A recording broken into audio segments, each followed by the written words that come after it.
Welcome to the TJ Malden Leadership Podcast, where we talk about life, leadership, and the gospel.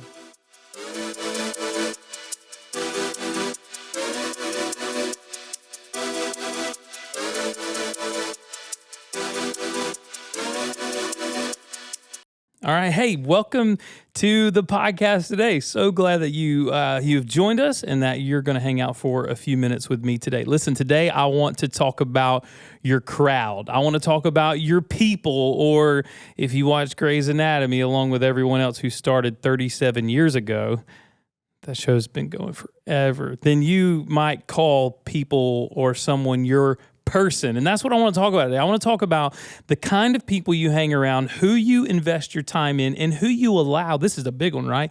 Who you allow to invest their time into your life. Today, if I had to title today's podcast that we're going to chat about for a little bit, it would be Watch Your Friends. And listen, it's so important that we watch our friends, we watch our crowd, we watch our crew. Why? Well, because your crowd, here's the first point, you ready?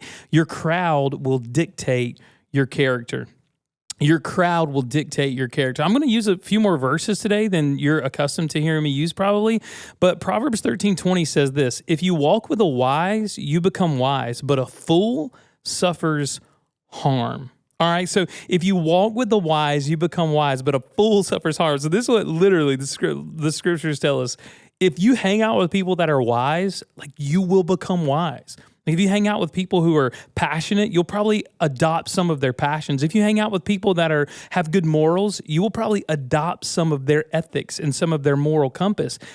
But the opposite of that is also true. If you hang out with people with bad morals, if you hang out with people who their ethics are questionable, right? Maybe they're shady characters. I don't know however you want to say that, but they have the opportunity to influence you. Actually, 1 Corinthians 15:33 says that bad company corrupts good morals, or bad company will corrupt you. And I call it, and if you were to look it up in Psychology Journal for today, it would say that they would call it the social proximity effect, meaning that the people that are in close proximity to your life, the people that you allow to speak into your life, the people that you allow into your circle, whether you like it or not, and this is something that you should really key in on, think about it, whether we like it or not, the people that we allow into our lives and to speak into our lives will have a direct impact on who we are and how we function. I think of it like this, especially when you consider the social proximity effect and how your crowd will dictate your character. When I was, I guess I was in the sixth grade, okay? In the sixth grade, I was pulled out of a public school for fighting, and I was sent to a private Christian school, okay? So there's a private Christian school in Albany, Georgia that my parents sent me to because they were like, listen, this kid is screwed. We've got to get him around teachers that are going to talk about, I was not a believer. And they would they were thinking like, we just got to get him somewhere around good people. Well, what they didn't realize is that all the other kids that were just as screwed up as I was, apparently their parents thought the same thing. And so all these kids, we were just all sent to this Christian school. A lot of us were kind of the worst of the worst from public school, and parents were like, this is the last resort. We've got to send our kids here. Well, what happened was, like, I'd never dipped tobacco and I used profanity, but like at that time, like, there was all these things that I'd never done before. And in the sixth grade, when I went to a private Christian school that was smaller, so it reduced my crowd and it put me around several negative influences, I adopted, I started dipping tobacco in the sixth grade because that was what all the guys in the circle there did. And there was other things that I adopted into my life in the sixth grade that, because of the social proximity, because of the closeness that I had with this new group of people, I probably would not have adopted into my life. And honestly, some pretty terrible choices sprung out of that early on in my life, because the social proximity effect, the closeness of my crowd and the character of my crowd dictated my character, and it transformed my character for a little while. So think about that in your own life. If your crowd dictates your character, what is your crowd like? What are the things that your crowd is pursuing? And this is the way I've asked it before when I've been having this conversation, especially about your crowd dictating your character. Is your crowd something that you're proud of? Now, I know some of you super spiritual guys and girls that may be listening, and you're just like, yeah, but we're supposed to love people. We're supposed to evangelize and share the gospel. Absolutely, 100%. Like we're supposed to hang out with people that don't look like us, think like us, love like us, vote like us. All of those things. If you're a Christian, right? Like we are supposed to love and care for. Absolutely. But this is a step beyond that. I'm talking about not just the people that you're acquaintances with, that you're speaking, that you're caring for, or that you're loving. I'm talking about people that you allow into the inner circle of your life to speak into and have influence over you, direct, significant influence over you. Is that crowd the kind of crowd does that crowd produce the kind of character that you want?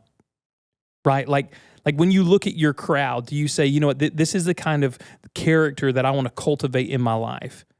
And it's not just about like bad and good, okay? I'm not just trying to separate bad from good, and that kind of goes into the second point, what I want to talk about today. Your crowd will become your greatest encourager or your worst critic. So your crowd is going to become your greatest encourager or your absolute worst critic. So I'll tell you the story really quick. When I was, you guys have heard the story about me getting fired from the church that I planted with my good friend, who I'm still good friends with in Albany. Well, I lived in a house with two guys at the time. Well, no, it was three guys. There was my buddy Finner. He slept on our couch for a while. So there was technically four of us living there. Only three of us paid rent though. And I remember we all served at the same church together. And one of the guys that I lived with, when I was leaving, this made a profound impact on the way that I celebrate and love and care for other people. This conversation I'm about to tell you. I noticed during staff meetings, if the worship portion of Sunday went really good, what I was responsible for, there would at times just be a silence, like this weird, awkward silence. Like no one would review my portion of the sermon or the service. And I also realized, like, even at home, like when something would go well or like when I started dating my wife and got into a serious relationship, like there wasn't a lot of celebration and there was just like weird tension. And I'll never forget this. I sat down with one of my friends and I said, hey man, I was leaving, right? I had nothing to lose. Our lease was going out. I was moving. I was going to, I obviously wasn't going to be at the church they were at anymore because I'd been fired. And I said, hey man, I just want to ask you, why have you never celebrated me? Like, I was like, you don't have to tell me. I was like, and I don't have any hard feelings. I just really genuinely wonder, like, why, like, I've always celebrated you. I've always tried to, like, champion you and build you up. And this is what the guy said. And I'm telling you, this had a crazy impact on me. He said, I was afraid that if you knew how good you were, we would lose you to a bigger church. It's literally what he said. He said, I was afraid that if we encouraged you, or if I encouraged you and told you how good you were, if you knew how good you were, that we would lose you to a bigger ministry or that you would leave us for somewhere better. And so in that moment, it was, oh my gosh, it was profound for me because all of this time that I thought that I'd done something wrong, and I was experiencing some rejection and what I felt like was isolation. And what I realized is that the team around me, some of the guys at least, were scared to celebrate me because they thought either that I would become prideful or because they would think that I would know how good I was and leave. Like, and it just had this profound, what I realized is the people around me were going to have the greatest impact on me. They were either going to be my greatest encouragers or my worst critics or my greatest discouragers. And in that season, I was so discouraged by their silence. Like, I wasn't encouraged and I wasn't celebrated. And your crowd, like, you're letting people into your life that are either going to build you up or break you down. I try to make it a point here at First Baptist in Tifton on our staff. Like, I love to celebrate people. I like to, and if you're a boss, I want you to hear this. If you're a boss or if you have the opportunity to lead people, like, if there's something significant that happens that I see a couple people do or somebody do, I might cash app somebody $100 and be like, hey, grab dinner on me. Like, I might send somebody a coffee. I might, whatever it is, like little ways that I can find to celebrate and encourage people, because I remember what it felt like to work really hard and to do a pretty okay job and to be embraced with silence. And it was so discouraging. And I never want to be on a team again. And you should never want to be on a team or in a circle of people where you're afraid to encourage someone or to celebrate someone. Now, should there be healthy, good criticism when we do bad jobs? Yes, I'm not saying that we should never criticize or we should never evaluate, but your crowd, they're going to be your greatest encouragers or your greatest discouragers. And First Thessalonians, I told you I was going to give you more scripture than I usually do. 1 Thessalonians 5:11 says that we should encourage one another, that we should build one another up. That's what Paul says. You should build one another up as you are doing. That's what he says. And so we have an opportunity. You want to be around people that are going to build you up. And sometimes that does look like healthy, good criticism, right? But if it's only negative talk, if it's only destructive criticism, then I would say change your friends, change your crowd, or even maybe change your job, right? Like I'm just saying, how do you want to live? We only get I guess average male lifespan 74 years, and I think ladies got it up to 83 years for the average. We only get so many trips around this planet. We only have so much time. And so you need to decide what kind of people that you want to be around, that you want to speak in, and you want to allow into your life. Do you want to be a builder? And I'll just say it this way. You want to be someone that builds someone up, or you want to be someone that breaks someone down? And do you want to be surrounded by people that build others up or tear others down? We have to make that choice. The only person in control of our crowd, our groups, our crews, our team, our employees, our employers, our jobs, our lives, our influences, it's us. You have the opportunity to make that change. You pick your crowd, okay? The third thing today is that your crowd becomes your future, earthly and eternally. And you say, TJ, what the heck are you talking about? I've shared this before, but I love it. If you're like me, most people, I don't know, some people don't like his movies, but I like Adam Sandler. I think Adam Sandler he's underrated as an actor.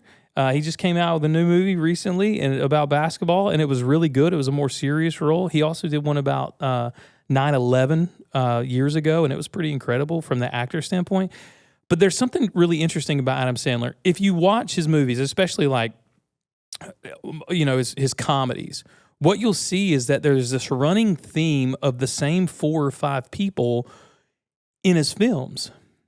And so I was thinking about that as I was even thinking through this talk 2 weeks ago, I guess, with our college students. I was thinking through this, and I was like, man, his crowd, it literally affected their future. The person that they chose to be friends with. And Adam Sandler, the people that he chose to be friends with, if you are even go all the way back to the Saturday Night Live days, the people that he linked his life with became his future. He surrounded himself with hard workers. He surrounded himself with people who were driven. He surrounded himself with people who were hilarious, right? And he surrounded himself with people who were focused. And so he stayed driven, passionate, focused, and funny. And that set him up for success. And this is what's so cool. What I really mean with your crowd becomes your future. It put him at a level of success, being able to stay in that circle, that when he became successful, everyone else around him became successful. And this is the kind of leader we want to be. This is the impact that we want to have on our crowd, on our crew, on our people, on those that matter most to us, right? The people that God has graced us to lead and care for, right? When we take a step up, we should want to bring everyone with us. Listen, if you're the kind of leader that likes being over everyone and you don't want to bring anyone up around you, then you're really just steeped in your own pride. If you're a person that likes people being under you, likes people having to answer to you, and that's what you thrive on, you're thriving on the wrong things. Your crowd should become your future. You should call people up so that when you make it, whatever that looks like, right? Whenever you get more wisdom, or whenever you learn a new skill, you should be able to bring other people up to that. Not just delight in the fact that you get to lead someone.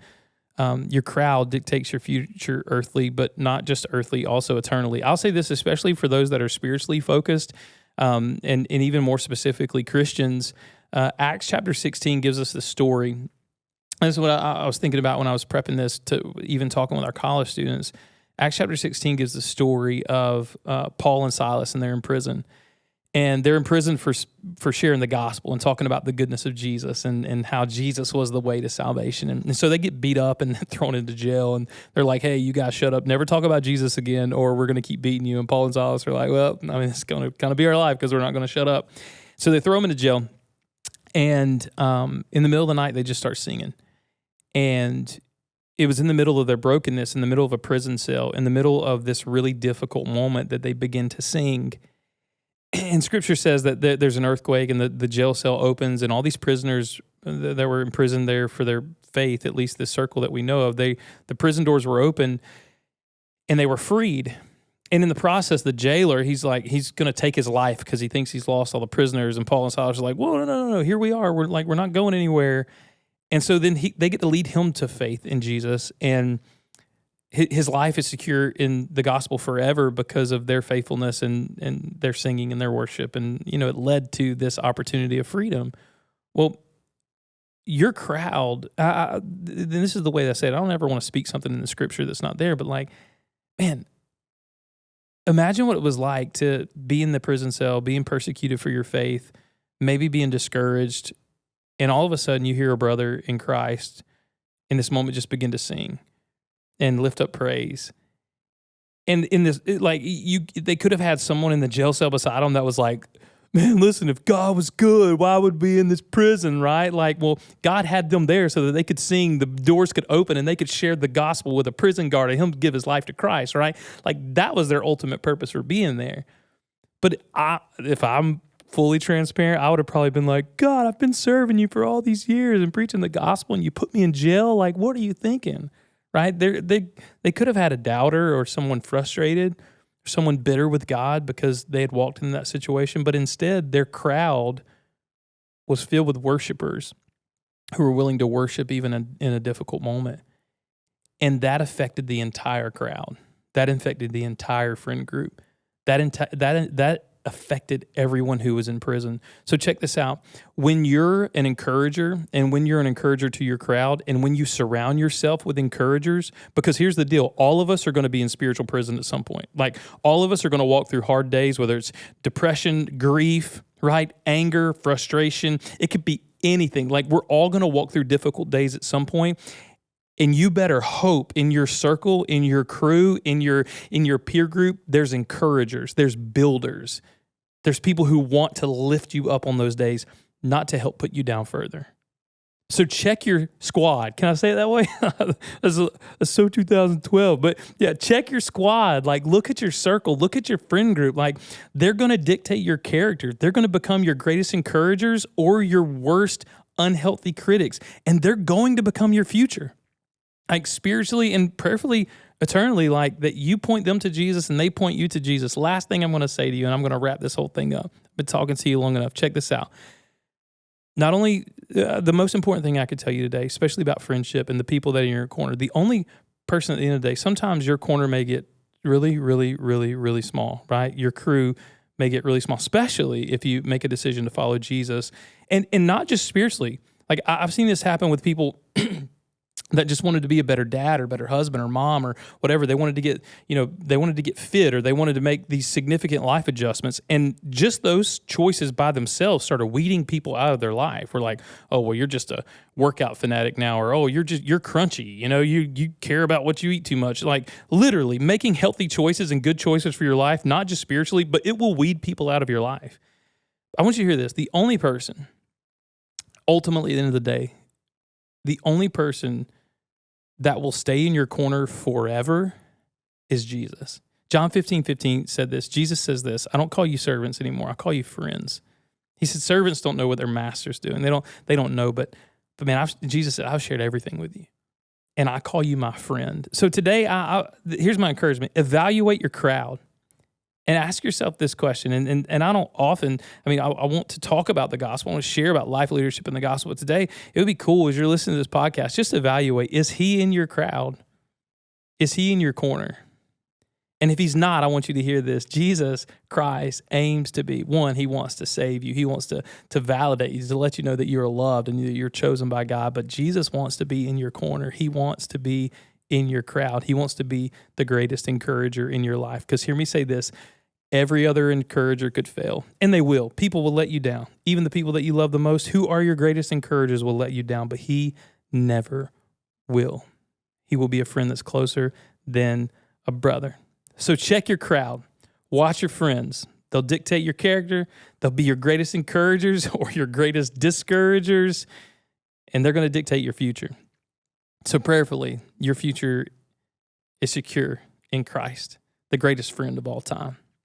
Thanks so much for hanging out with me today for a little while. Remember, you can like, you can subscribe, and if this was meaningful to you in any way at all, I'd love for you to share this with a friend. Give us a rating on iTunes, Spotify. Let people know what you think about it. We love your support, and we love you guys. See ya.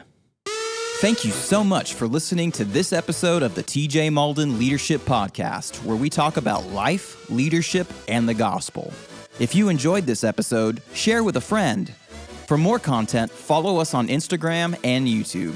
If you have any questions you would like to ask TJ, whether it is about life, leadership, or the gospel, you can email those to tjmaldenleadershippodcast@gmail.com. Thank you again for listening, and we hope you join us again on the TJ Malden Leadership Podcast.